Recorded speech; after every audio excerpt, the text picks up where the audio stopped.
ama daily graphics that time no extra ehu ensem ene records ewo yani efi yi obati insuya yira fankran ba be kra de growing up at a point in time ewo Accra no ya beti se enkran ka ba bia yira alajo ene edi enim se ho yiri pa ye mu bi yani efi kakra no de ye be wo se enkran insuya yira na ya alajo. And if I'm not mistaken, Obampeni Dada Rollins, that time no be who to be gotem e wa alajo. Obampeni Dada Kufuor. And yenim say obeye drainage system e wa alajo. Drainage Obampeni Dada Kufuor. And yenim so obeye bibi e wa alajo.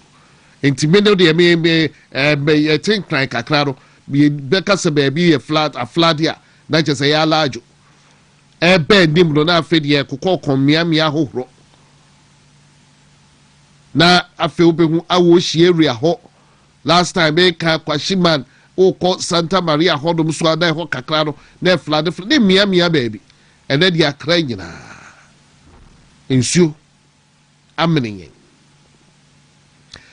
and the Minister of Interior Muntaka Mubarak eko brashe bidwafie na eye insuya yirafa dodo na ewo enkran no okokan brofo ewo brashe bidwafie ede ensem kotudwa yomu ahu ede adamu a omu etu na edei eda obema ya tese over 36,000 is it 36,802 nipa na si say omu eni baby over 36,000 individuals displaced enra insuo fanko for pumem omu kujina rooftop maame bia bete oko franco for aba beboa no obai ne mamienu insuo afa nkokra emrewa amu entumi empie nsu ato ewo dem enra figure no initially bete yesi nipa 4 ena ahwere omo nkwa afi du baby yesi nipa be 9 edu baby miti 11 Mirror Studio figures official one yan yatie and the city part 12 ena ashre omonkwa but be not deceived me who ayenda do penny bi ano the figures ni bi tuja ai omon pese obo betu nkofo akoma na omo no de hwe I can confidently tell you set 12 no go and share by now dipa ashromo nkwa be ye dipa 50 and ashromo nkwa e won cry about abonten so enam insua ayira fa ho because obi atumi aka so omo pese omo betu nkofo akoma de omo nim no a omo ensa kanu no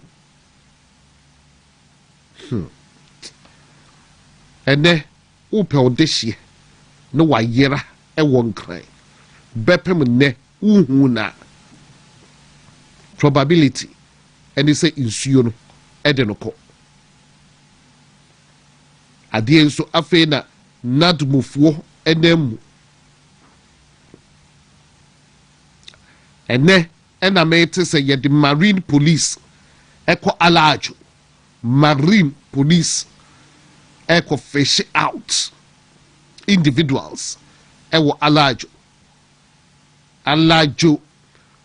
ehe na nyiri won krai chado kra de make us where wetlands so dim chado a trade fair echi hodom e fra chado e no de jai said ye de ewu and I think that place is wetlands chado abidim na wetlands but then yiri how do you jai Ayawrehosem. Ayawrehosem ni ye Nkansah. Enra, it is a President John Dramani Mahama. Ebe Kasai. Na President Mahama di wa makranke. President Mahama. And some of the betu jan wa makranke. Or the day, I know you chopper that's a helicopter. And them weep. Out the yedi. Or the yedi. President Mahama, you had the solution. What position? That was solution or a position. President Mahama, now was solution in opposition. And then the other chopper them weep open day. So we're really easy here. Is it 300 million? Say finance finance minister dem you can be try o release this kebia last year stand up benum committee na time omo anfa report and come President Mahama some of the report commander then na what report did he take any action and then nipa every moke kako me suro ho abey 50 me say 12 no mo dia ba beto abonte. So person will be 12 official reports. 12 with over 36,000 displaced. When who say a jado or dona ho, maybe a jado toil. May 137 or more record women be 137 figure be ewo. I just say relief items. Say not boom for NM. One President Mahama in opposition. 2024 Okasa Kufuado enim ho hwe do do watwa Ministry of Sanitation and the Kwaku local government ministry ase no plans be no omoye akoti stand do committee then pa no moye nothing different and nipa ewu kura cheda. This is a country called Ghana bijanenum enna o kasa krado to so do and new kasa de insisi so de boha. But Dr. Mahmoud Bawumia wakasa o si yenyi politics do infrim hey Dr. Bawumia o si yenyi politics do infrim doctor kasa de to be ntwa no wo for ba politics do de be 40% infrim wo de nti on saba wakati sister do de be politics no because NDC for no more politics and then no more di maguase. Oh, Dr. Bawumia peacemaker. O si yenyi politics no free. Ka doctor, sa na ye pedu free titio. Na now to buy obeye na ho di mu die. But President Mahama decided to do politics. It be when NDC for no almost social media. Hey, yenyi politics in free. Hey, boko ya science at the time. And then the one who answer say, "Ye find your politics wrong." Dr. Bawumia wakasa. You may 40% from me at the system politics where the doctor is no. Bebacho Nana Kwame can yentie Dr. Bawumia and some kakra or they tuja. Doctor don't care 100%. All our energies, all our talents, all the engineers, all the hydrologists, we have to bring everybody together, regardless of party. But this is for Ghana. And let us do it for Ghana. Let us come together for Ghana and solve this problem for our country. And so that is where I want to ask everybody, let's do this together and let's provide relief, immediate relief to the people who are affected. People need food, people don't have clothes, people don't have mattresses. Let us make sure that we come immediately to their aid to do that. Everybody should do something. Myself, I will try and help in the small way I can with some of these relief items. But I think that we are a country, our country people, our communities are in need, and we should all chip in to come and help them in this. It is a sad situation. It's a human story that we should look at. We should look at the solutions to it. But I think it's fine. Thank you very much. Thank you so much. Thank you so much. So there you have it. Where your friend leader, where and the leader, and kabum, boom. President Mahama in opposition, one can we be that and was about the trouble. and Nana Kwame Kandra out to be who's our President Mahama Diananka, who repeat man. President Mahama said, well, okay, be that. Or what position, sir? Some person use word people, some way, one can be do. That the eye politics or by so deploy me. But in Kama President, and I said, Dr. Baumia Betanakuyano. Yeah, shed your debate for. On Kasaka said, Kasaya, can see politics with flats. And so, and then the other. Maybe both tougher quickly now a year lawyer Bem together with Honorable no, and then Omaya Timubola crying ya baby in Fengu. Yenya baby, and for ball and go. The Bayer Dana is your fight. Just because President Mahama has no plans. Manase Azure Awuni Akochuro be about Zoom Lion in tea. Or not that is what you're doing, President, with no plans for the future. Manase and some crow ya what power, no for Zoom Lion. Nanado echo Zoom Lion, the plant one baby. Manase bufu ya no the NPP and because other than say Nanado or no action on some. There's a Nanado Zoom Lion, a chi no constitution the plant. And not 10 people, sir. President Muhammad, good face. Just a Manase achro. Say yen Zoom Lion contract, moon fash in Woofo, Webber Chem, Tinton time, and the ball are crying your baby friend. District Assembly, so when you're to be a handaway. Which just like that with no plans for the future, and the ball at the Emily and then you a year fire. Sadia run your mind. Si say Crumbe, be a your feet, ball at almost yeguns you. And yet, you see a year fine. Just because you be the pen, achro. So what you should watch him. Usudi accoutrements out the year than you a meaning. Oh, sorry, is you win yabi. Make us say ECG. Omo vending a open cania tokrada, cania, and don't to be tokania. Medim problem about me also the release biaba. Sa for more restored and still caught now copecania to. Omo app no so winya canianto. Ada ni eti o mai mu ni ehwo kire yesa ene nsuo to kakra nti na barekase watumi apompi nsuo a wonsa ka bi ba wia no monhwe on be kan say low voltage because dodo na use nkania no ene nsuo to emu ayenyu kakra nti o matumi supply nsuo awia ba is Ghana Water Company Limited last week na dodo na nya nsuo wo mu fie because o mu ntumi pompi nsuo yet your mind say the uranium. Mema lawyer ne honorable emblem na we udi achire kura na o tie ya abai papa ba de we abai papa. Ah, President Mahama de kan ban fun say. Any ya udi ya fun. 3rd July say a Republic Day no na holiday no mo de akwese holiday. Owusu ben pa be person be hu wadi mo ho. Prophet Owusu ben pa, very good afternoon to you. On the back, I say, to Obama President Mahama. Sebe betu ye no. Pesa Republic Day no. Or bebon pie na. Or reverse ni mana you to me ekoye ni. Me shele ni pie so be shie pie bo egu form. Balaya be ma kwa ba honorable so ma kwa ba. Joshua Group KK. KK. Tamba cho bo ho ye de. Amanfo se ho ye. Se de si won kran de obeda ka se ho ye. Atuire nchema to man no. Niema sai no. Na me put dem se niema nipa kula free mu no. It's a disaster. Oh my. It's a disaster. Big disaster, huge disaster.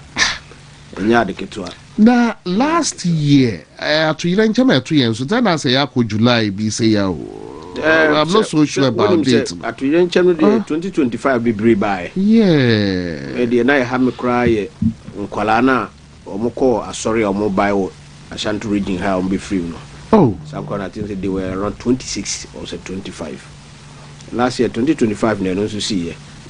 Yeah, no kwa. Say last year Korea plane crash. Na America said no almost and you lose ministers in kwa say 4 or 3 and soja for no mo kan so ni pa mo twe se okay say 2025 ni ma na eno so etu koto wo ewo anglo good ewo oboase Mamranti be say do me no. Ah, 2025. Yeah, 2025.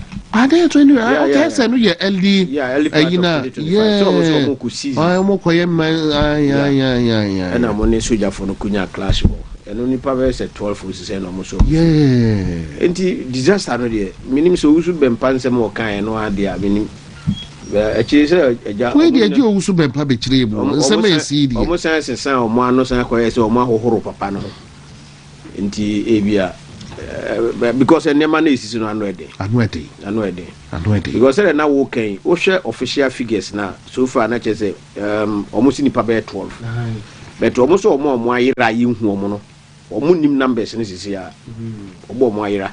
Ti ada say bia nsu no ed no ko ya sabre wadurupum. Ana say bia odo na no wakolock wum ene de kaka ho. And ebesi sabre we ya intumi hu omo no they very difficult to locate them. Very difficult. And it's a disaster. You see 2015 June 3rd was and also and the 120 something no free. Inti ayara hosem yebema busuamfo o mo ahwe o mo ade hye nyina yako. Na yaka say DSC there be yaka say never again. And so all the time na SICB. I say yensu ade papa. Ana enema I say e no so ye en na eduru bia na akofa nsan wi nti ye be keka bia na ye nso ya cheche ya adwene de enim ka ho keke ye da wase se wa frɛ ye da wase ye de hu me last week de mo nhume yes say elections no ho nsense mo nti na ye vetin ye wi vetin ye omo qualify nti next week ye beto aba na che say ye wi polling station ye wi electoral area ya wie constituency na ka region afi na aba na chana chese ya wie ni nyina na akoka parliamentary and so be se bia next year about 2027 na ochina ye first year na ye ka NDC for say keke o be kai say ade ba ko mu gina so pa o mu bo nto ama Ghana for to aba mo pa ye sa 24-hour economy so mbe ma juma 133 enu free ho ade na da so ye top priority pa ba ko so ne nkokon ketenkete na nkokon ketenkete no ye chema omo no ene me bisa ye nua mo NDC for no bi wo programs na obi bisa na omo de akwa omo ho ba ko bi dia last 2 weeks me ne ko a bisa o ka say nkusua aba system no ma nkusua aba for no kra na ye nkokon ketenkete na ama na ba mi ho aso nkokon so brawlers na omo che brawlers so omo ntu nkusua na omo tam ko tu social media de omo ye no social media na me se mini asebe na okay enkoko omo ntu nkusua wo na mama nkusua bo ayefo obem enti me de mi bisa public interest a amanfo oba ya na amanfo se mi sana se sa nkoko nketenkete na ye chema onkrofo no nkoko no mo wo he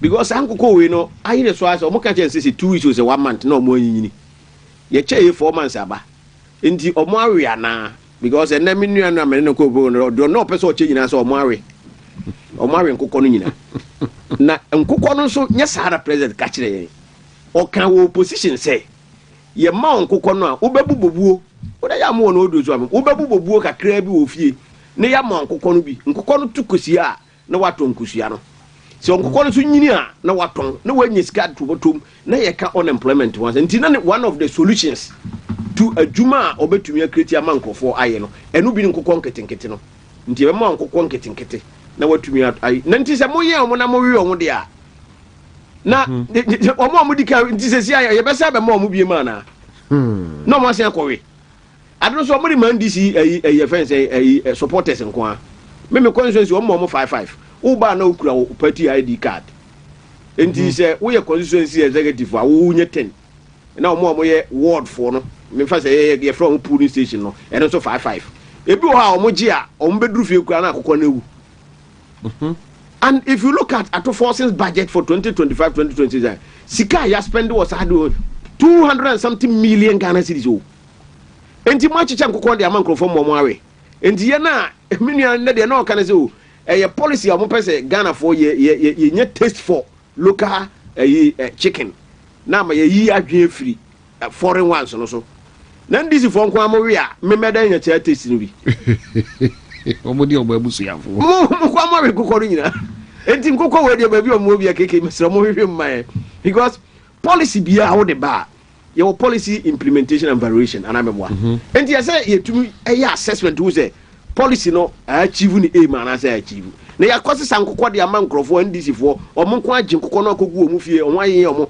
nkokɔ no so ɔmo awu so ɔmo agye nkokɔ no nyina ɔmo amaye na ada yɛ Ghana fo ana enti ade we de keke ha me papa ba bia sankokɔ no ɔmo kɔ e bia ɔmo gye nyina de shu aka na yesa de bide no amanfo be answer na me kwa me hu de nti NDC fo pentakram mo asem sa ba ko ne say to Cote d'Ivoire Burkina oh confirm mo first one mo dem confirm and mo kwa ye hu bebi o mo fa na ye nim say na wo ba so akɔ fa nkokɔ nketenkete ntakra we dey call that the same o mo anu o mo are to call that the same enkofo we mo o mo anu nkokɔ ni nyina are o mo plan bi anye oh ye plan tuma man nkrɔfo na ye kɔfa one district one factory aba the 24 hour market o ba say mo twa sa policy num na me nkokɔ nketenkete na wakɔyɛ nkokɔ no ya na wo mato nkosua o mutu nkosua na wato nkosua na wanya sika nkokɔ no so nyina na watumi ato nkokɔ na wantumi nya sika na wo kyekyɛ ma o na o makoku nkokɔ no nyina we we policy men no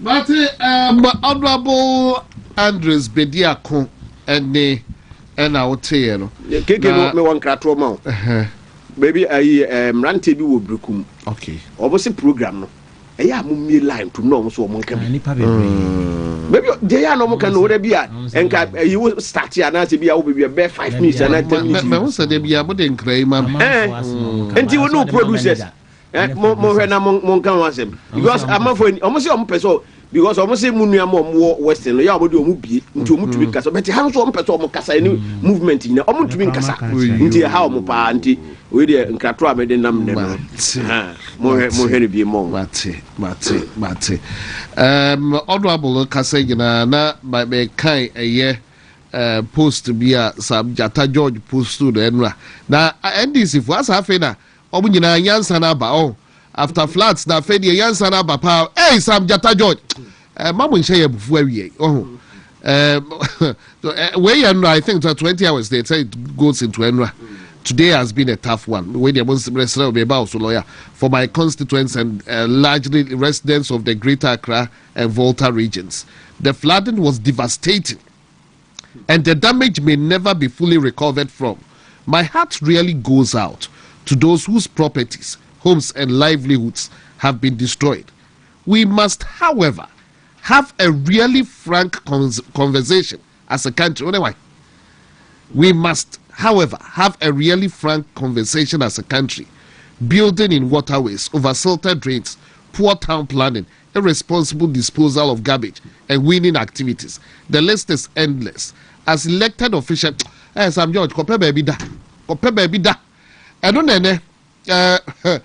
Alex Afayoma can catch the interior minister. So what time I'll catch them say everyone must stay at home. Need them in Babegua. The damn honor now say everyone must stay at home. The issue rather than they were staying on rooftops. And everybody must stay at home. Home. What's the home in Yirafa? They were on rooftops. Home not flooding. They were living in streams and rivers. Which is everybody must stay at home. What was the home? I don't know. Alex Afayoma can catch a interior minister Muntaka. But lawyer.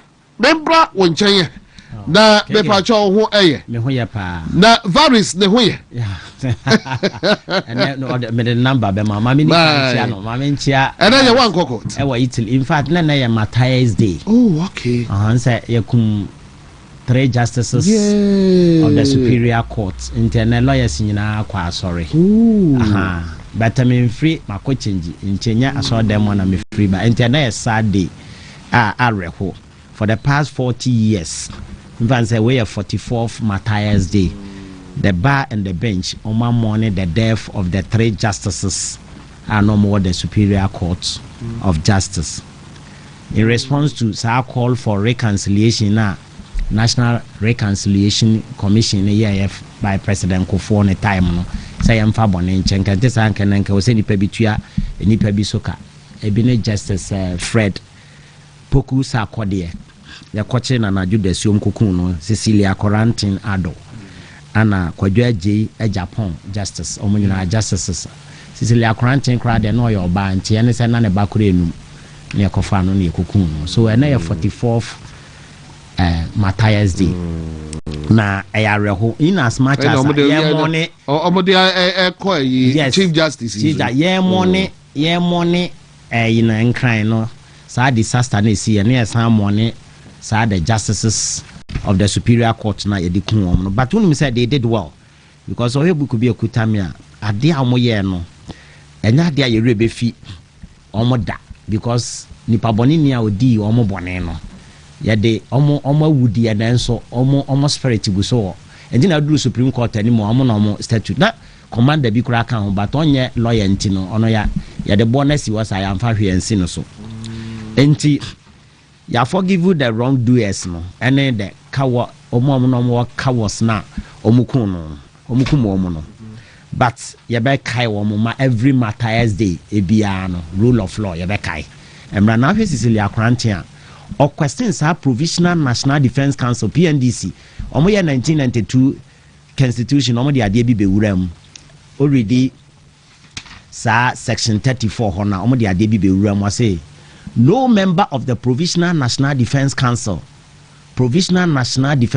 Secretary or other appointees of the Provisional National Defense Council shall be held liable either jointly or severally for any act or omission during the administration of the Provisional National Defense Council.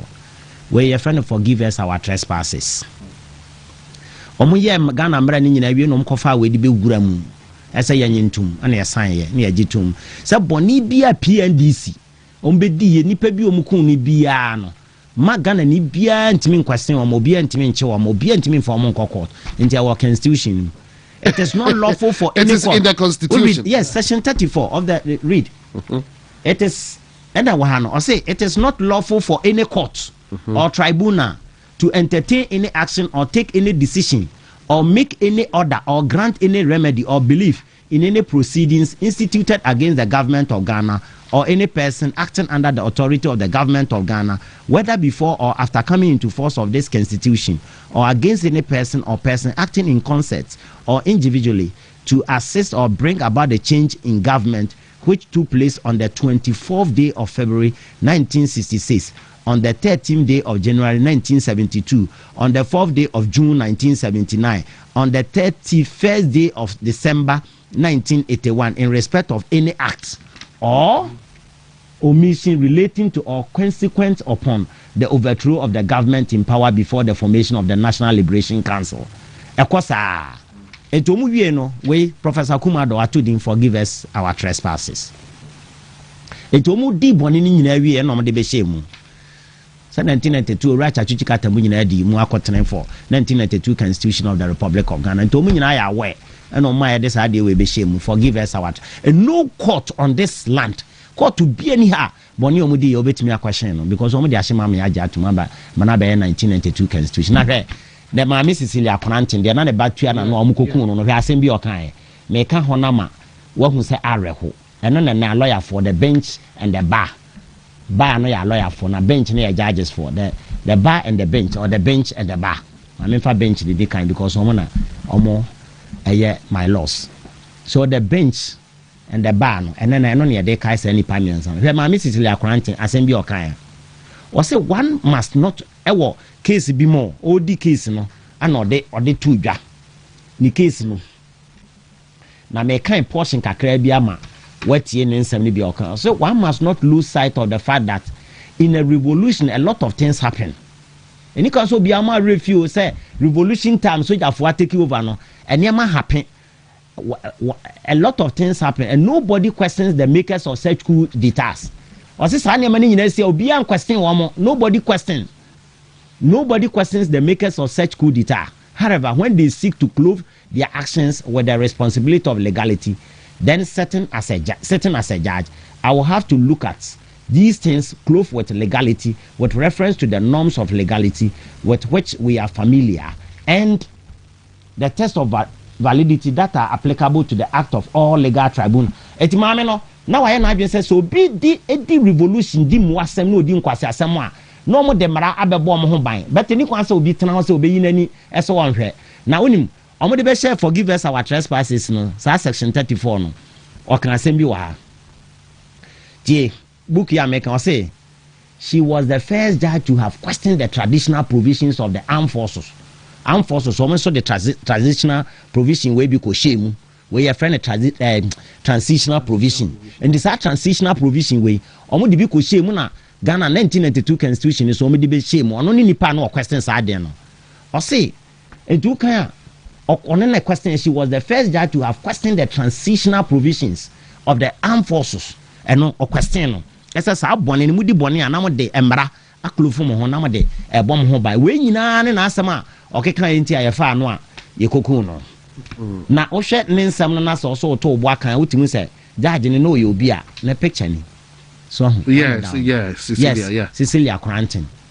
Waiting tea a cofano, Anna, and I do the same, ye kuno. That day no krensuo to enti omo body na anhye yesa ahye wo mo and is like a body ne hye ya eto mu wie no mo de be hye say no member of Provisional National Defence Council secretary obi anwa or other appointees of the Provisional National Defence Council shall be held liable either jointly or severally for any act or omission during the administration of the Provisional National Defence Council. Yakum free. Yakum obi free.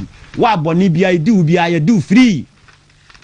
Yako sa amemwo no mu sa Provisional National Defence Council and they give birth to National Democratic Congress and ebe wo sa National Democratic omo yi pini free ona ebe National Democratic PNDC omo yi pini free ona ebe NDC National Democratic Congress o kan esemenka enti sa PNDC na moko kai sa ene na kai sa nkrofo ni nyina judges mensa Ora Ikwabena Japan ne papa and so he was murdered on the dancing. Was murdered. You kuwamu nyina and I'm say army officer ba konso kan. Nti bo so do Supreme Court Matthias there. Omo ne do omo yi SEC Supreme Court na nimu no. Omo statue SEC Supreme Court e de kai omo. But army officer ne de no onye lawyer nti no onye judge nti no. Omo amfa ne tina so nti omo de bo no na si ho ka keke. Nti nipa miensa we de omo nyina they stood for rule of law say be adwuma and no more resistant under PNDC Provisional National Defence Council and no matter that be 1992 constitution when you actually transitional provision and the transitional provision won't mean question omo don't be ye be abone atrocities omo bu nipa ni bi omo de abeso no matter abobokra say ade bi esi 24th day of February 1966 won't mean question no 13th day of January 1972 untimin question on the 4th day of June 1979 untimin question wamo and on the 31st day of December 1981 untimin question wamo boni bi obidi obi an obi ani tumi and no court mamenka hwanchiro okay it is not lawful for any court or tribunal to entertain any action or take any decision or make any order or grant any remedy or relief in any proceedings instituted against the government of Ghana. Ti so obi so wonte ase wabo no wakun ni nipa na de ne beko odo be fa sa ni e de akọ court no court let us Ghana ho international court o be bia no court e bia ni ho abetimi de Ghana akọ sa mo no di obi bone nti yantwe nipa na so nti we no your friend for reconciliation e bia by na nti ko president ko for by no be national reconciliation say yentimi question wa mo de a ene me be patamo medema no pa mo chew na mo komunipa kwanti mo ayekumu nipa ni nyina amenya national reconciliation na mempa mo chew na president ko for be pa chew enu mu ne nyina ye de kai we no na chese obi antimi nti o mo so bone ni binti sa provision o mo de be shemu and na bonsa Professor Kumado ni book no actually forgive us our trespasses. Better say that day obi baby said that day na no musuru omo ayeye emra ede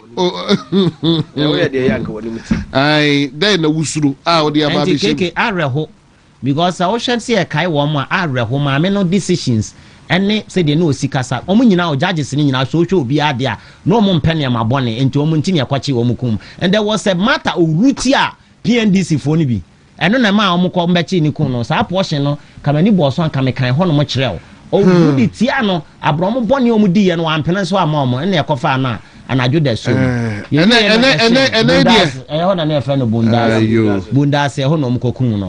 it remains a mystery. Car keys why you should be it remains a mystery. But an idea and this you always say but omo I not just say near masa and see the friend koguna Augustino say baby we are all witnesses to what happened during the AFRC era. Mame na neka so ye nyina ya dance for ye di dance CDC AFRC Armed Forces Revolutionary Council. Ye nyina hu dey see people use that period as an opportunity to settle old scores. Amanfo use that opportunity no say omu use that time no dey score they settle old scores and you see that a lot of atrocities were committed in the name of the AFRC. Bonne basa SEC our AFRC. Those who were exposed were punished. But others went clean through the net. Ebino for who the net in where they Abraham punish woman. And same way no kind if the act of those who went through the net were not to be brought up to the court now. Some omo fa net ni mu ko ya ye mu de omu di bone na ye nyoma nche o ma ya nyoma hwe no eno no omo fa net ni mu ko ne de omo back court ye ni mu a can the transitional provision be pleaded in the name of justice in defense of such an act? It was surely not. No question says that transitional provision na omo de abese 1992 constitution ne constitution na hodo a omo de bese mu no it is ye de ba na ni mu court wa ono mo ma kwan say sa bone na wudi ye ni ntia o se oja o ma wo kwa na we ni na asem okaye ni we ni mu nyina na de kwatin eti asem we na no oka section 34:1 no member of the Provisional National Defense Council Secretary Odano or other appointees of the Provisional National Defense Secretary na Rollins ana secretaries ministers no yes some secretaries no shall be held liable ministers no shall be held liable either jointly or severally for any act or omission during the administration of the Provisional National Defense Council. Na ma me question say eti mo decide body we eni kwa say question wana eni kwa say because into o kan san sem we nyina no na nipa bi di nipa bone na o ma form ho de di o mu wi o say it is not lawful for any court Emra court to be acquired any court or tribunal to entertain any court. They didn't say any court in Ghana, any court. That means that court to be a way you are CBR. WONTUMI mfanko. And to me we na.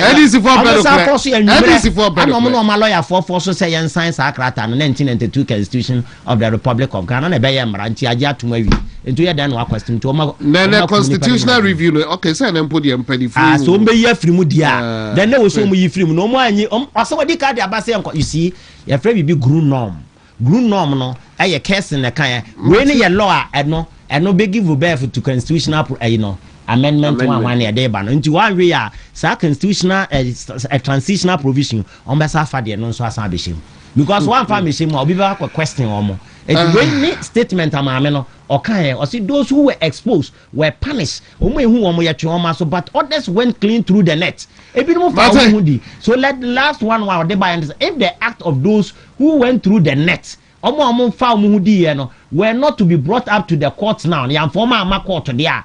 Can the transitional provision be pleaded in the name of justice in defense of such an act? It was surely not. Where is Cecilia Granting of unquote? As it was in the beginning for the NDC, na just NDC no dear, we judge na o kano kra, omo empe, the agenda court so the oko kape. Na just adima farm ne jaji agenda court identical court na eno de wom because so wa say abonokra no koso a ya show NPP atade and we judge na be kan President Mahama Kajo said they must move on to the bench ntiem park and call for go na and then the chief justice enye bi hedi enti be better as lawyer ne the ama lawyer kwa no mu o se ene ana ye nyina edim say dey Matthias Day it's here na lawyer the judge for Eda Kese pa and a lawyer chire ye mu no mesa abade nchai apio but honorable member on chai na fe ye rewra ye 79 just say June 30th lawyer for edi arewo na Ghana for nso edi arewo enti asebu enkrafo na honorable keke atoyire nchem Yeah. Enra yanti asempa. Yeah. The dikan ase yebema atiefo na ahwefo nyina yako. Nkanka ye na ya hwe adehye. Keke ye firi babi na yaduru babi ya yaduri. And I think say ye nyina ye pese ye bekọ ye nimu a. Say wonim say Dr. Mahmoud Bawumia akasa say emaye mfa nya amanyosem. But yaduru babi nso na say yankaka ye ho a.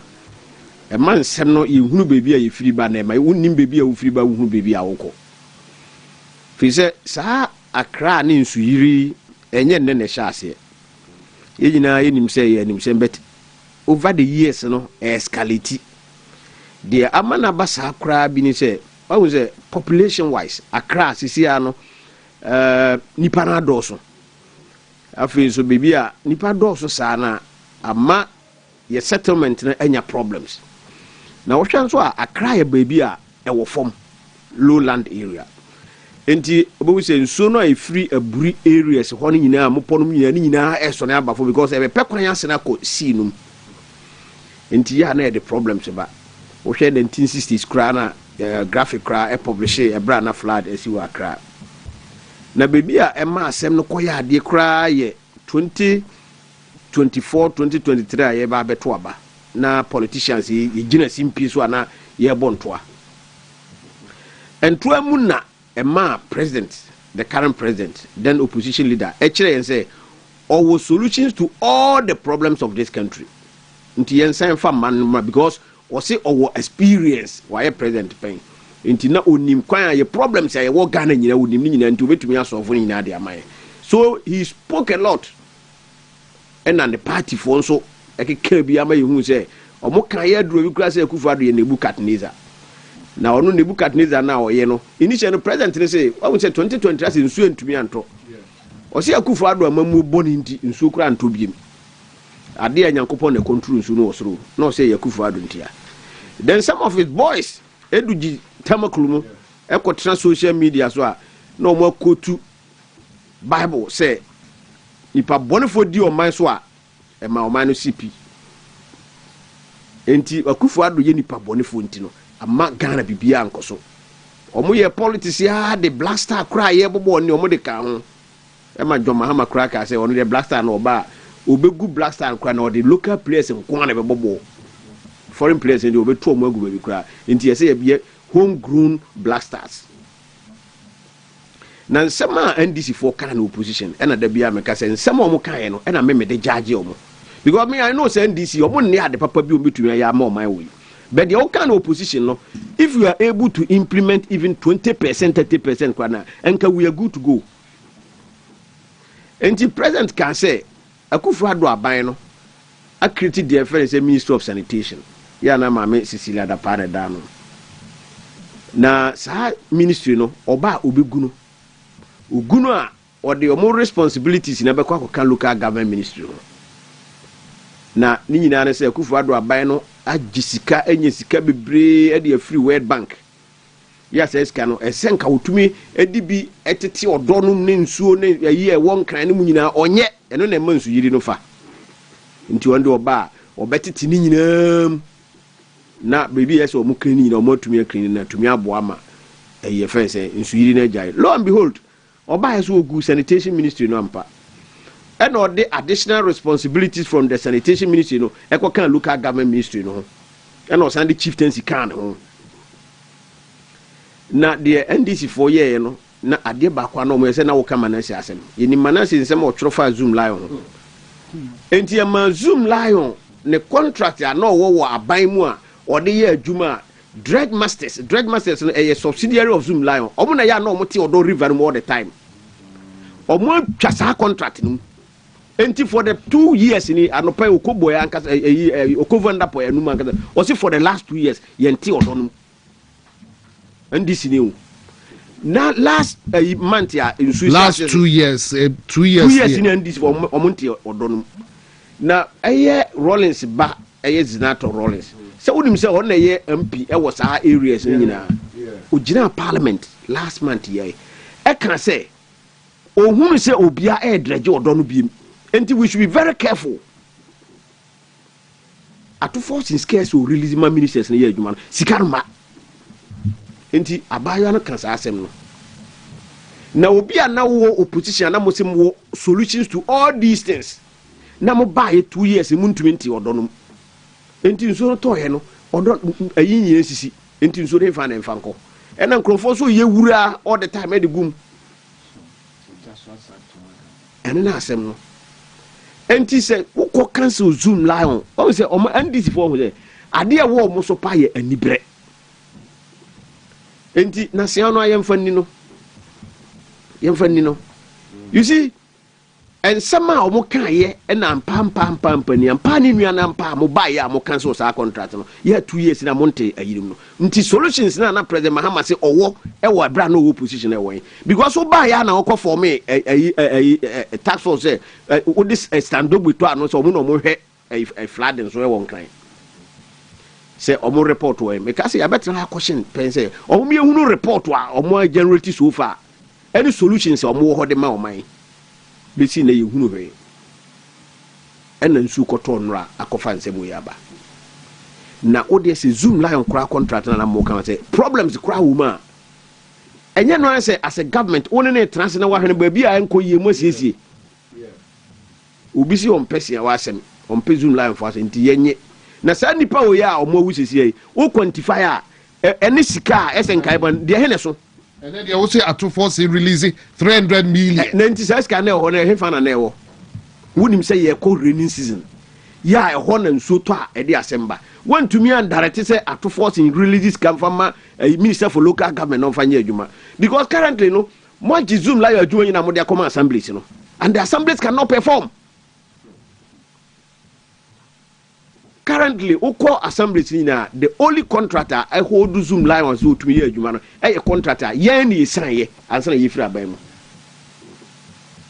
enti say do mo yare say mo ye mo prapra nwura na omo de ne say omo de na omo de call dumping site. And today I heard say even Kumasi we are sitting on time bomb because omo say ba bi omo de nwura ko Kumasi ya no ayema obi amanage I do ye KML ayema adeja hona na ye Zoom live ye no yes omo na na say kwade am so hu omo bie kakra ba omo di kogum kakra because enti wuti Kumasi na office de esi nkra na mfa ho a korela na ye bridi Kumasi no korela nipa bi adwen a omo kotena ban mu omo ye no ene ye ne o enti se office Zoom live contract no na problem wo mu a woni ne tenase na mo ahye opani enkwala na wo form no ye fi say 400 na wo de mo ase ayi a wo management fee no wo fa say ne fi say so enti ye nyeni say ne ye ni say ya betumi abo am wonim say sa de wo mo ye no amma dan some be kan already so more than 40,000 wo mu nyina unemployed Zoom lion staff because omo de ma assemblies no eno mo ye say assembly bi an recruit enkrofo na ono ankasa ntwi omo ka enti the ama assemblies no sika da bia e bo ma ba so omo de common fund no ko omo de enno because ye time no sa Zoom lion sika omo de tua no e assembly common fund no bi o but aban no tin was central government no omo tua Zoom lion ka ho nti won sanka o sika na ya tua Zoom lion ka but this time round omo de say sika nyina abra mo assembly se mo fan krofo nti me ho say me municipality ana yetumi efa Zoom lion staff no mo bro 100 no and then nipa omo pra no omo 20 so how can they do the work into core communities in your baby efinko efinso yenim de deba na nso we ya eto nre ne niema ye hu na ekweze keke anhwe yi a within the next month no corolla cases e be report no kuruma na nya de ketwa because you no so eto no kwa ma ade de serious almost ya fe kwa na nso no beto mo se fe no e beto mo enti wuti baby no office enduru so anya nkanfo nko a e se ye nyina ye embrace ye ho for what is coming enti se aban trase a na wo ye nema wo ye nhihye se o ye ni yie now omo eya na omo asem omo sama we mi nim se omo we in fact ya worship nipa bi mu for nothing power sa na obi anya obi a Stephen Material onye serious okotro se nka mebeka correct onye serious se nsuo efa wo na se hu ba bi a sanitation money wa Cecilia Dapadia oh yes I do be reading out to her. You see, even sa Gamma project no cry ka ho asem no, it was not managed by Cecilia Dapa, it was managed by local government ministry. wote hona we mu na no mote o manwa na mo take decision say o mo se o mo de o mo ne Akufo Addo anya adwen say o mo kan decisions bi Akufo Addo amfa nti o mo bu afu we na nka boko decision we na nka Akufo Addo mfa nya adwuma adwen we ntate ya de we enti sika aban MPP aban pay no the first 200 million from World Bank, the second phase 150 million from World Bank, the Boma at 350 million for the Gamma project. Do you know what? MPP are banned from 2019, 2020, 21, 22, 20, 24 years free mono. Now by no are utilizing only 35% of the money. The rest of the money no are by way and are bidding in some. Just April, government of Ghana receive more than $10 million from World Bank. With the same Gamma project in Akufo Addo they introduce here. Into convert here more than 100 million Ghana cedis. What do they use that money for? Why? Montumi and Fabia and Dreje. Montumi and Fabia and drinks. Montumi and Fabia and the SMO and Sunto. In Sunto I am fan for. In this case, can way. Say I buy no copy and sika 350 million because World Bank project, you know, and yet say we fear we know yere akwahoma wuyi mayi na 2030. Yes, I know my own project. You account for what you have spent before they release the rest of the money to you. With documentary evidence, more ye procurement or mutimbi.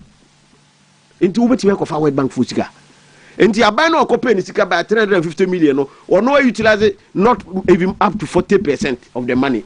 Na ye jaw the akan na 60% no ye jani na the amount. Now buy want to me utilize and I want to me ma yambo enso ho buy. Why do you go back and blame Sisi Adapa? Na say onye useless government ah. Sisi Adapa adisika na say wo buy want to me fa nkokoto. Say we useless government. Now we run away. We run away. Is dead on arrival.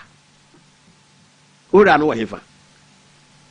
Enti omo tena o man we mu na say nipa we mu na omo control because minim system material one of the spokespersons for Good Board. Sabini jamfin sem bia ba on explain. Papa panimu ente se wo. Kakra ebedi enti. Ya tena o man mu ama nipa bia ma sika ato adwene. Nenti wanye sika ubewu ana. Adwene de minua ehia o.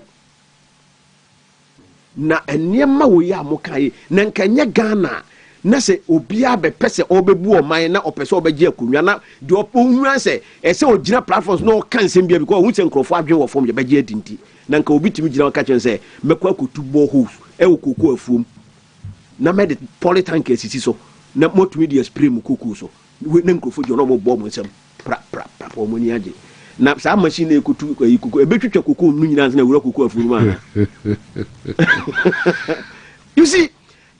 But I want to say he's doing onye bibia different from the first step, the part one or by you know. Ghana for you be adi ka say waba bege president pay. E black Ghana adas a craft flooding then pan the president Mahama ye. Wanye she. Wanye she say office Ghana for no be bring na no dwene wo fonti mentum futuro mum menkeka de me de ne nsa beto so bia no waka. De na no beto so bia no waka saa no keka no saa na ye koto abade ma no oba ye a onye hwi obetu akuku no emfia na ma ya obetu akuku no ono so wi o me di president no bio dabi enkofoma na nso afọ mo no enura na wote eluprim enam ewiem o hwe ba bia nso na nka won sifom na nante na feel de Ghana for no feel o mo gran so no o mo a wo dada o mo gi o mo vote no se Akufo Addo ye wicked o ye Nebukadnezar na Akufo Addo adwemmone e woni timti na nsuo eyiri fa nkrofo no Sami Jemfin no mo de nam hwe Sami Jemfin se mo kan Akufo Addo so nipa bonfo na me se Akufo Addo won se ayi Nyankopon ebe ma na hunu ni wiase ya oba ye nyina nsa na obekwa akoda de nkrofo we kan opposition enti Dr. Baumia ka se yemfa nyepo enka ya ti ase na hu kosam ese ye kaka nkrofo adwen de omo ye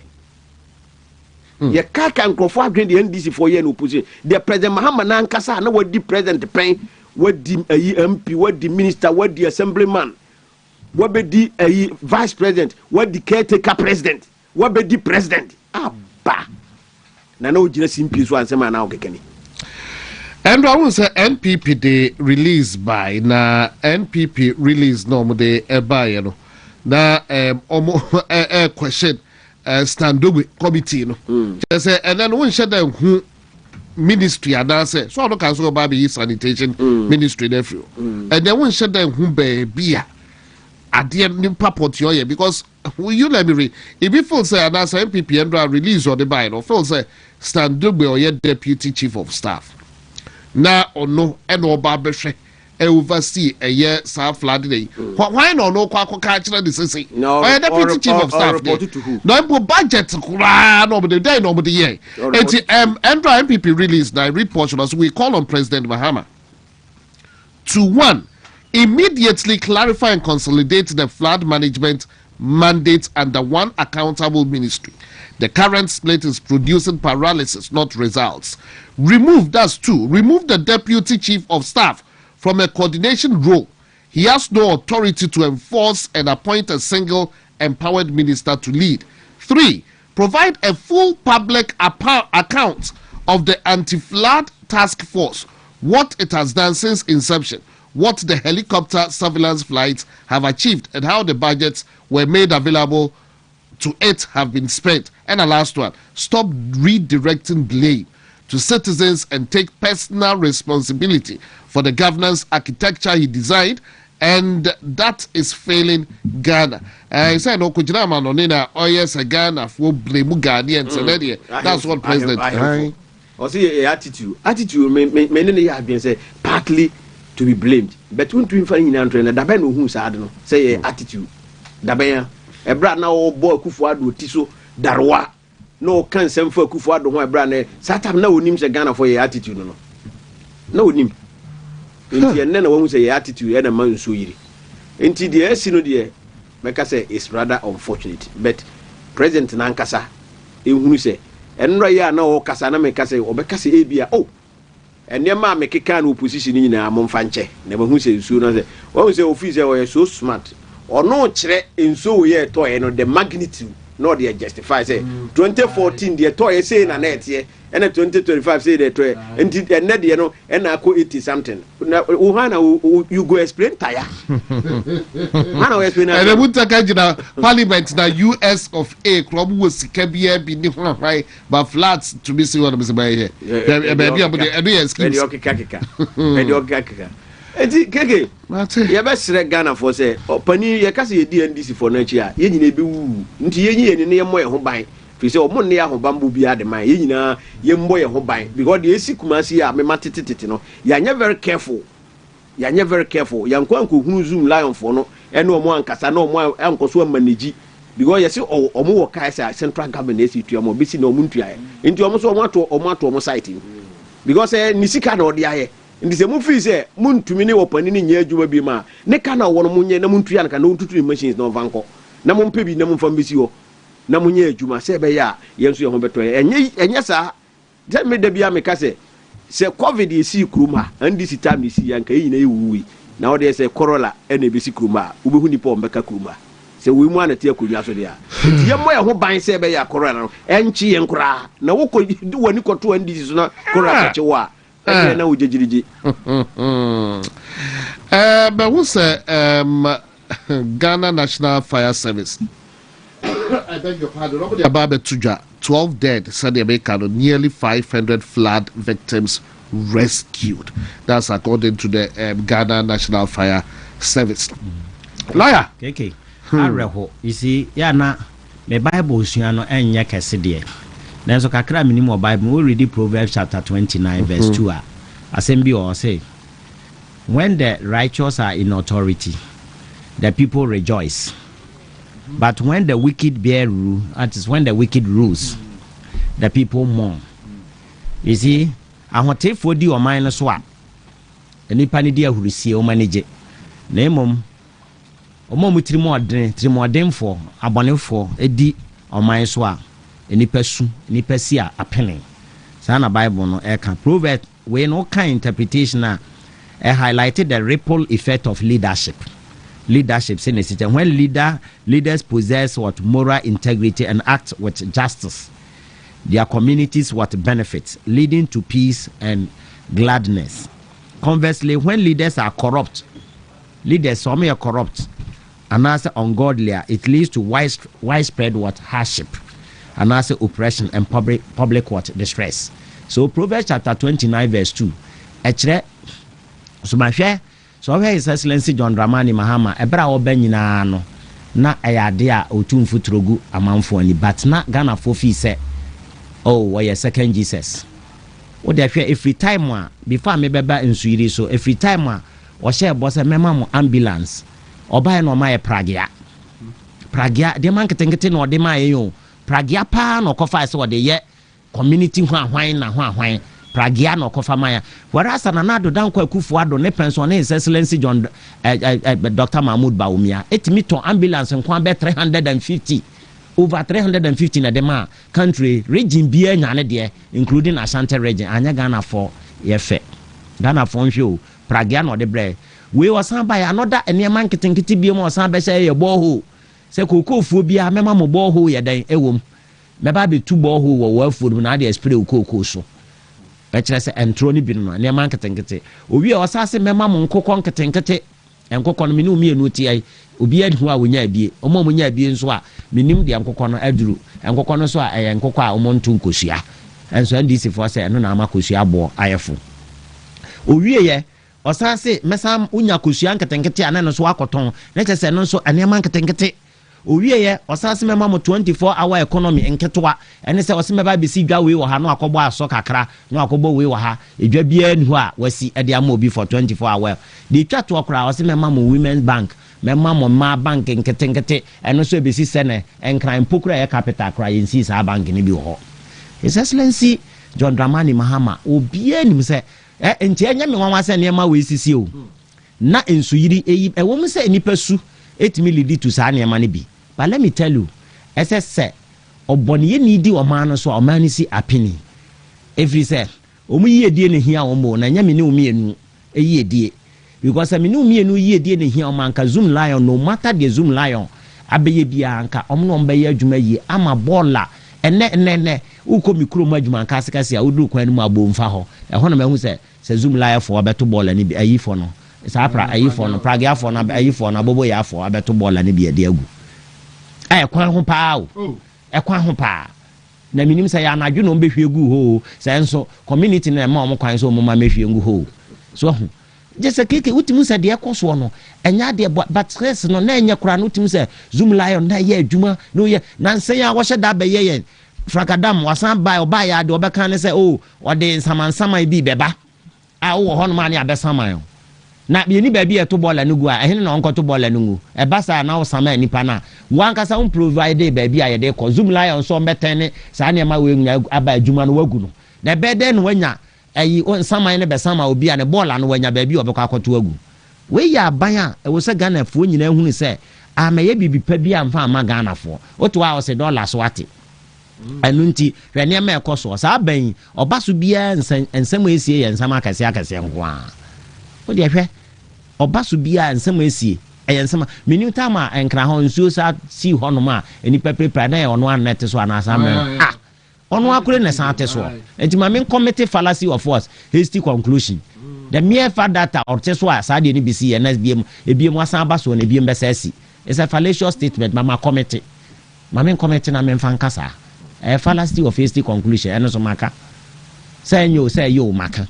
The point is that say a bosha was share Ghana for no nyina akra we mahu say o ma me ye bibi papa enti ne maka nchom say a wickedness and the woman who can Proverbs chapter 29 verse 2 honoma the boni ne woman timo boni ye ni di o man so man si apini enti ne ma hu say Provisional National Defense Council ta mo mu di boni no ana mo de section 34 not transitional provision ni be share 1992 constitution we said the be ye be bo mo ho ban eno no obi atem no forgive us our trespasses ye form boni nche wo mo the same Provisional National Defense Council ni etwa pi ni firi mu ene ye said ni be National Democratic Congress enti boni no e wo mo su enti nya de a oman ni benya de pa bia de afiri wo mo mesi His Excellency John Dramani Mahama on free so nkona Ghana nya ahwe na ni ministers omubotum aye say ma no moko enso na Ghana de pa bia ni wo kase a yetimi anya enti wa we mistake a woto abaditi a MPP no sa reconsider your decision na hyehyɛ wo ne amaye na try His Excellency Dr. Mahmoud Bawumia ehwe say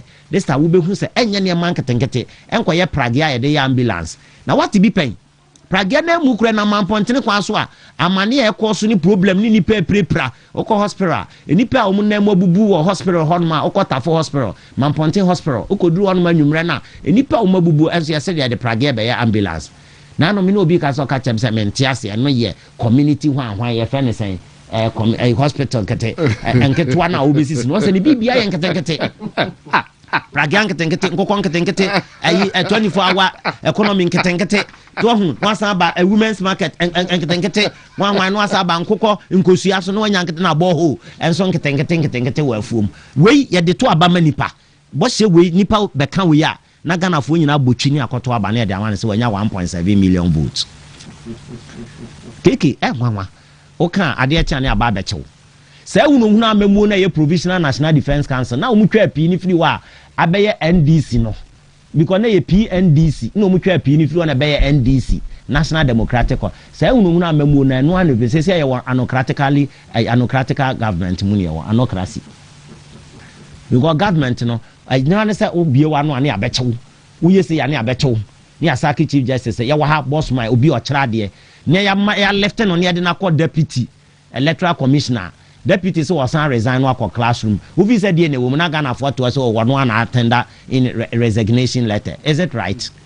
ABC said article 89 of the 1992 constitution says here members of council of state are well constituted because there is no retired chief justice or also by virtue of article 89 pursuant to article 89 of the 1992 constitution say on my opinion I was also appointed the retired chief justice be not better board and should be and sana members of council of state no ayajuma since here Ghana a breach article 89 His Excellency John Dramani Mahama wa breaches alone yeti ha obi amfa ne nkwa wo de ne kokko to kra unanimous FC ye nka hwe because court no ha na de ne ko mo bi nko Supreme Court no nka upon proper and true interpretation of article 89 whether or not say His Excellency John Dramani Mahama on breaches alone na mo bi nko court no nfa nko say unanimous FC ye beto na asamatwene it was chairman chief justice na retired December how coming December and I be atesa or retire we anu asan de naba members of council in the free na copy December na say article 89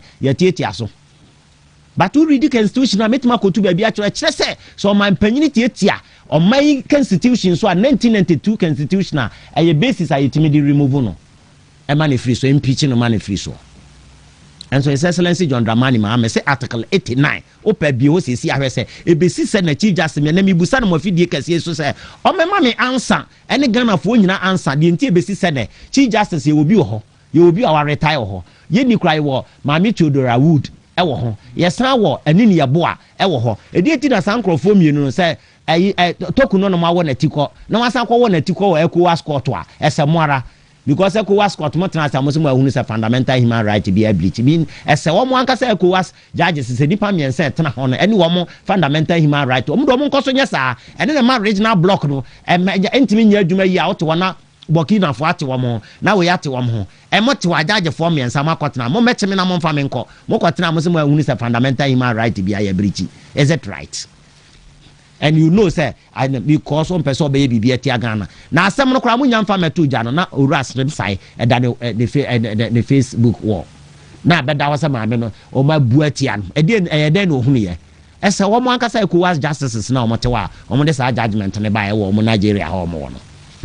The point is article 89 is clear e dey tin e besi 7 on my opinion say nya bibi na wo pesa wo ya ne mind nyina is actuated by malice bad faith.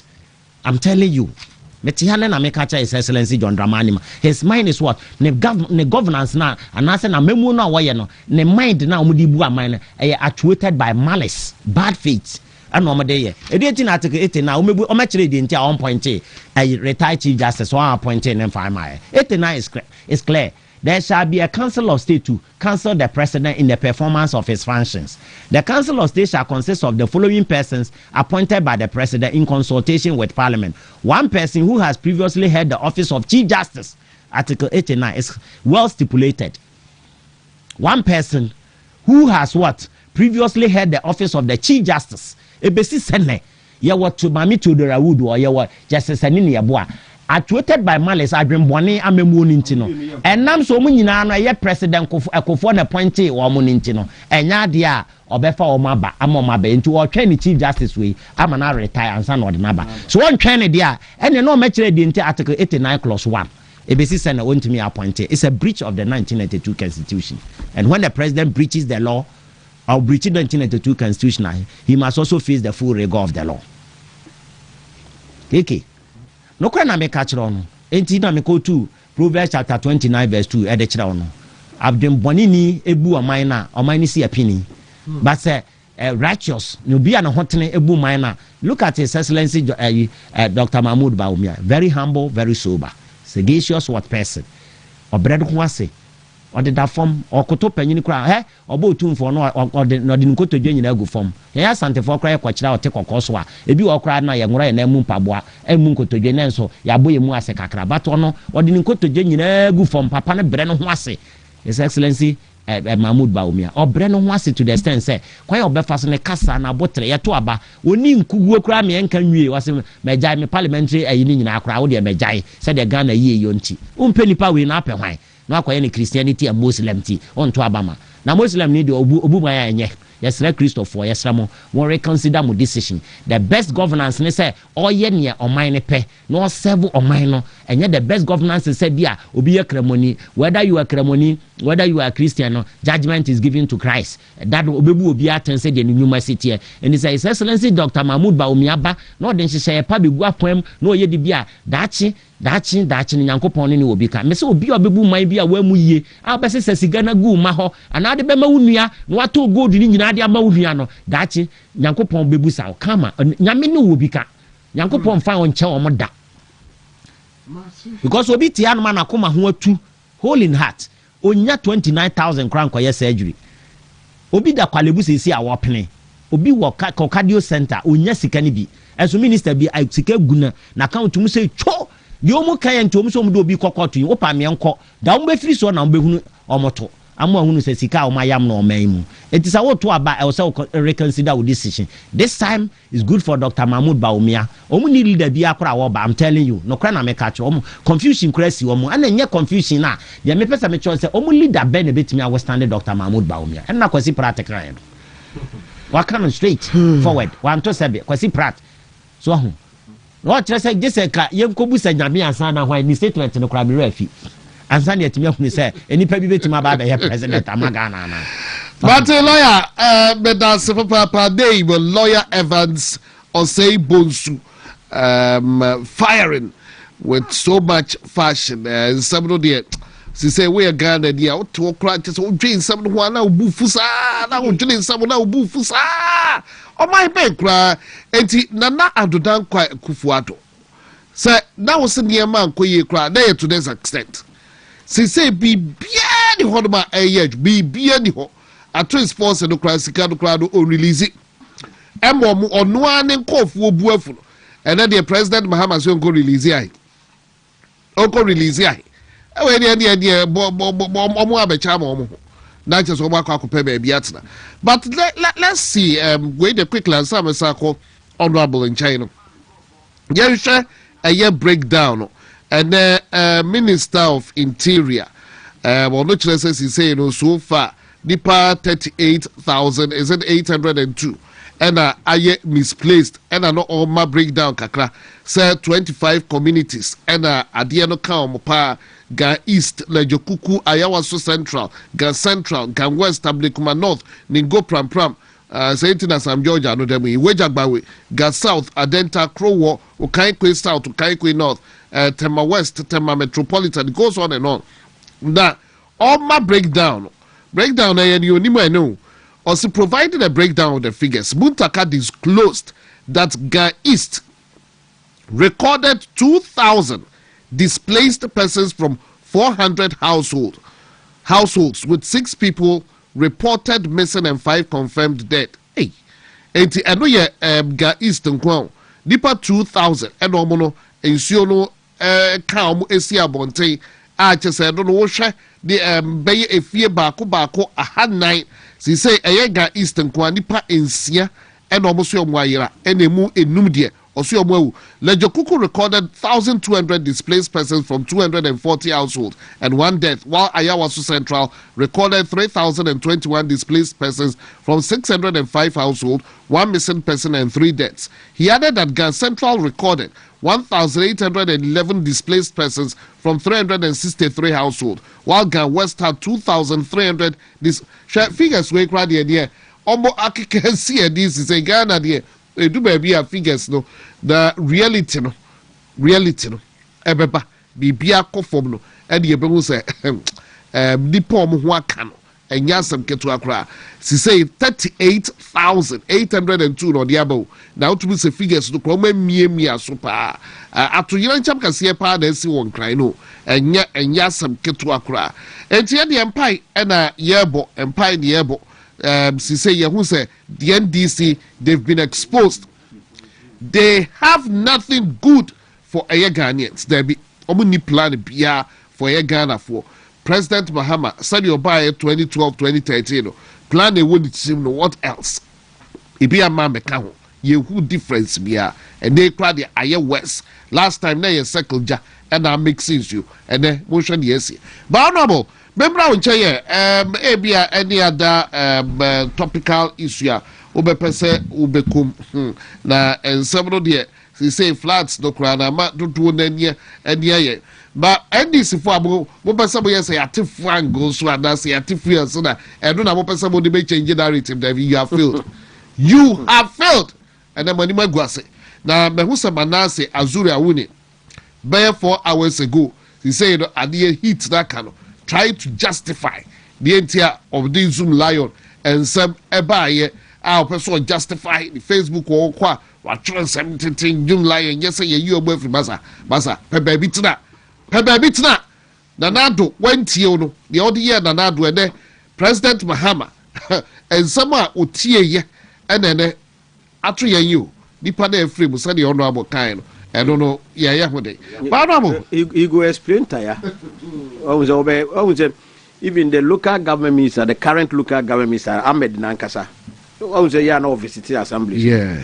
Now we have a week or 2 weeks. Okay, say on office Juma now we free Zoom line for the man assemblies and assemblies and to me manage. You know they have to reconsider. Say go back to Zoom line and I say whatever be the case. Until the Mudika and Preho and I'm quiet. Some of us we advise you because we'll be our war industry over the years since 2006 President Kufuor time. Until Juma why establish it? Near money na Zoom Lion for a war. Ukase assemblies no be to me use and as almost near mano.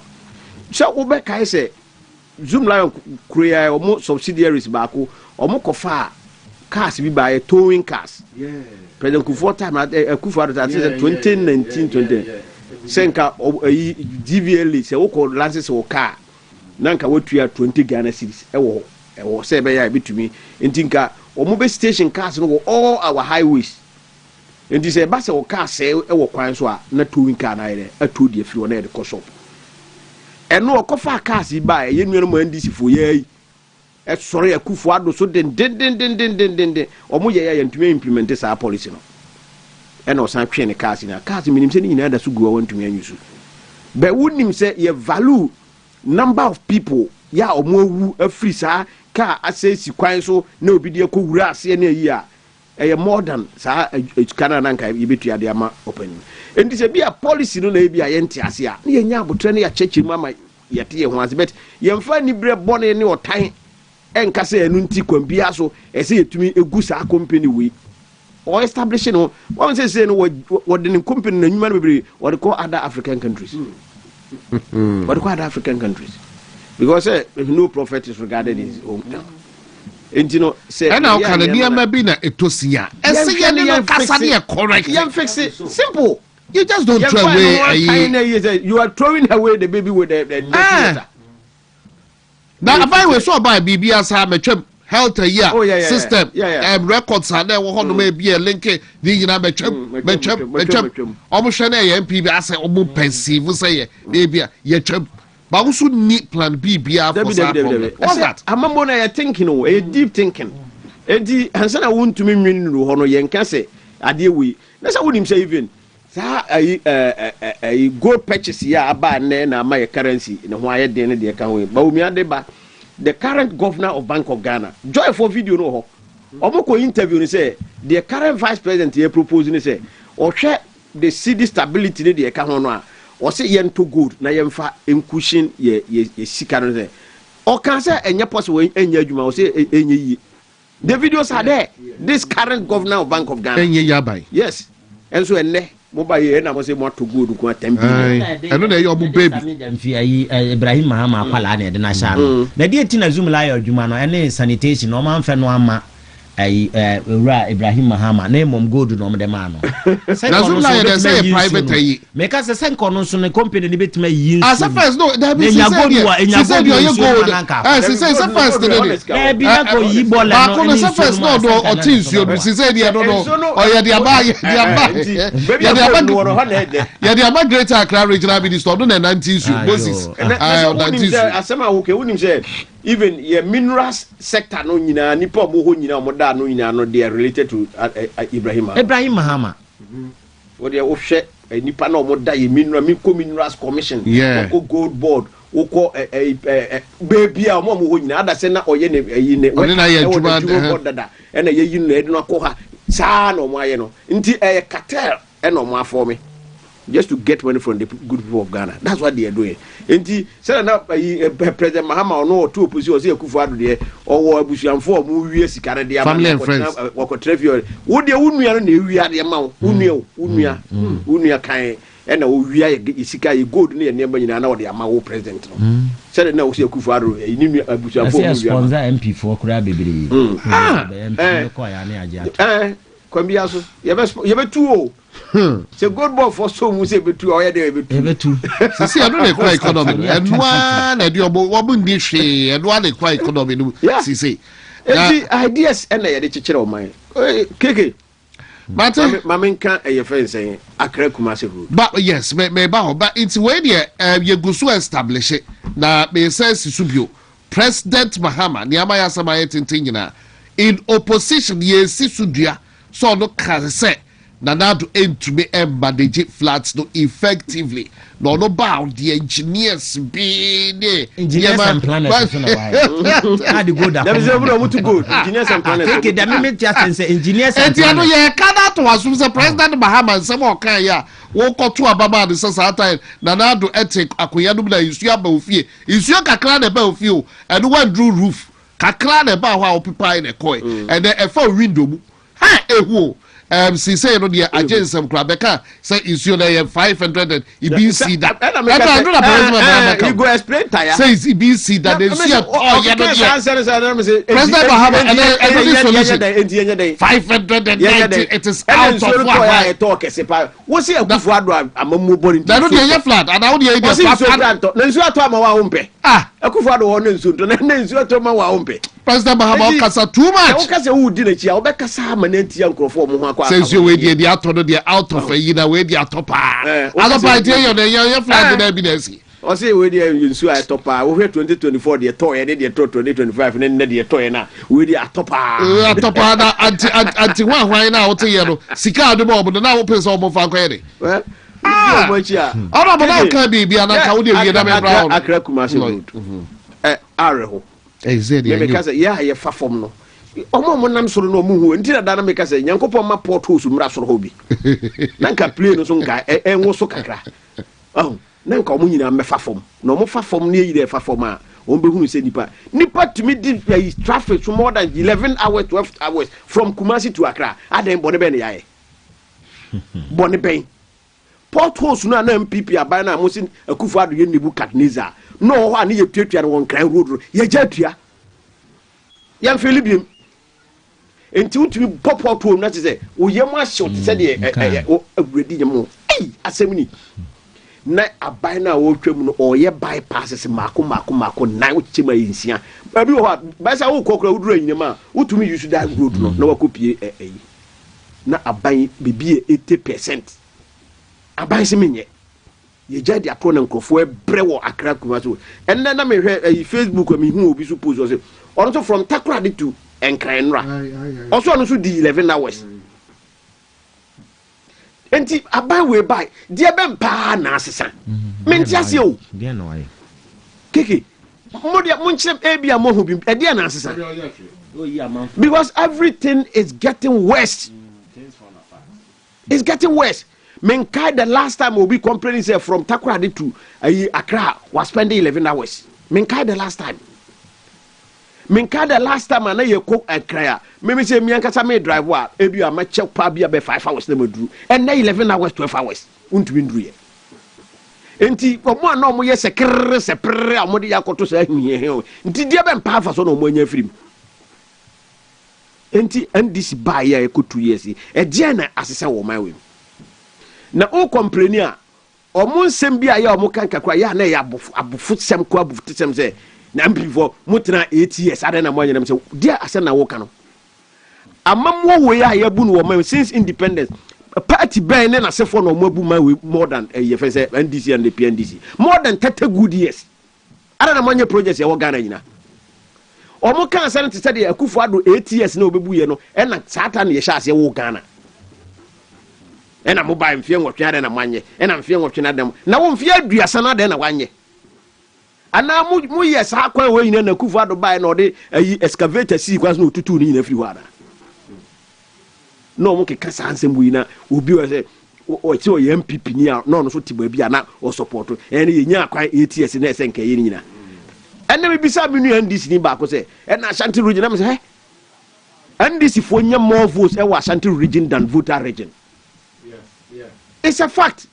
Aba yeto omutumi nya more than 600,000 mekwa. You can voter region votes na bo menu 600,000. Enti dia na wa yama Asantuma na de bia so I say MP for no and now voter region no projects e wo ho nyina mo ye ni nyina awie. Mo World Bank no mo hwe mo awie. Mo tumi ahwe voter region fo nyina. Obi agitum say bia de ba ko na mienu bi se nka MPP ye na se wantumi anya wase ye nyina agitum but won penti picture no asif say MPP anya hwe wa Ashanti region na sa kwa wo ya ye amoja eko region sen eko northern 5 northern regions nyina wo Accra Kumasi road wi eko Bunu region eko Ahafo eko Western North ansa say de wako Burkina Faso e de wako Mali na adwuma we ekoso a obi aba wo se menya adwuma bi ne ye gade ne ye nyina ye ye ni ehwer because omo wo sika no mo na wiem nti bra ye bre wa Accra road no mo hui na o de portals bi be ba soro but portals there me ba jo me fa we fa bra quickly me bra lawyer jade embono tofa amuzu hair food they say the new kid on the block amuzu hair food amuzu hair food na sa amuzu hair food we baby a wo biaro say uyo obi a wo sra wo triwi mu kwa dia koda kope amuzu hair food hibi na bible crowd obeka se titru ma no bo glory pa ene utriwi na amuzu ede eye nkubia ba vitamins and minerals say wom no wodim sa amuzu so de kan ho anu aka ho e say no de ode eye nku a ye de sra etrimu ena aba na nku wunya bi de sra utriwi mu a de ye friend ho a wo utriwi ase a e ma utri ase ekika no hwe nku no wo de sra utrimu baako mienu miensa enai utumu se eye ho a anasa dandruff a wo utriwi ase no e clear ni nyina every hodom na e ma utri ase no enkika se bia utri ase ye kro ne ho kro de ba fita every eye utrase no wo no se ni nyina every hodom enti bobodia sa obekwa akoto eye amuzu hair food no ebi about triwi no so se bia be so triwi tuntum pa bobodia ma triwi no tuntum just eye triwi ho adwuma ankasa utriwi na se wonya adaje na woyi utriwi no eye utriwi tutu utriwi aye basa aye ko asoja yusu amuzu hair food ni bi na ebebo papa sisai die we release inkuno enti ukọ eye shop bia ye ton eye cosmetics ewuma wonsa ebeka amuzu hair food ni bi wudi bisa amuzu de di bibia no jai nyasam keto akra friend ahoma trofo so upebi ato anasa upebi de business a ubetumi afre 0242 955 056 ebia na upebi gu shop ana upebi yusu a ubetumi afre 0242 955 056 0242 955 056. Amuzu hair food papa. Lawyer, yeah, sorry. Yo, okay, me try the tiama minu aban. Me de me touch on your ECOWAS court. I'm here to read their judgment, but you be read the judgment. Not 3 justices no ya criticize omo. Let me message obi aba no afa kwan bia so buga no abeka stated misbehavior no wasaki chief justice. Enya sake no asem kra no de bo say fundamental human rights was in breach. The point is, baby amode ne call ye e osu ho na mukodi na asem no. E ho yedi asem e wo ho anase yedi asem o a court of law anase e ye dan kama ye court premises ni yedi asem ho. 2 or say wuramu so a whereas amoma attorney general ne lawyers are no mu edi petitioners nanim a mo de ba court no mo do mo phone no mo laptop ni bibia wuramu ora chatuti kata ne ora tade sorry mo enyina mo ye lawyers mo do mo mfidie nyina wo no ne lawyers Godfred Odamenom ne ade nom e de na waje wo mo phones no waje wo mo laptop nyina na waje afiri wo mo nsam no mo mawura ho e hwa so ba bia mo kodi asem ho na mudi ne wofa asem wie koku no enti ba bia ho na mehu asan ato no so etia ne fundamental human right we nyina na ECOWAS court so wa hunu hwi wo sa justices ne menyankan na nya adwuma bia no mo ye to me catch mo because kwan omo de fast wo mo de adi ma me na se na mpokra mo judgment e mae no no rasrem sai e de abeto no face wall ne Facebook wall ese ma me na di for ntokra endi say no mo de bedi asem original block hono mu egusu di si asem o ma abefa o ma ECOWAS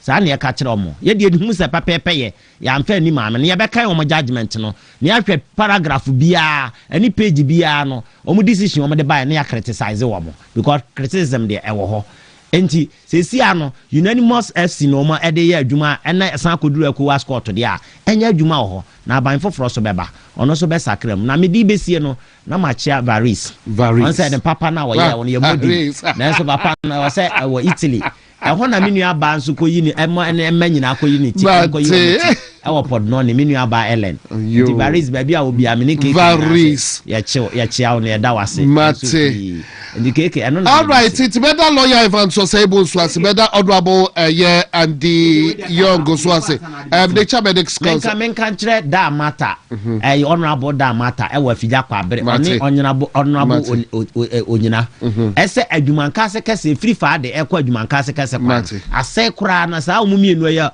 omumpesua so omunhwe no munyi kwan no ene sa de bia no munya kwan Medics consult it's na say na ode gasto make sure prostate plugs make sure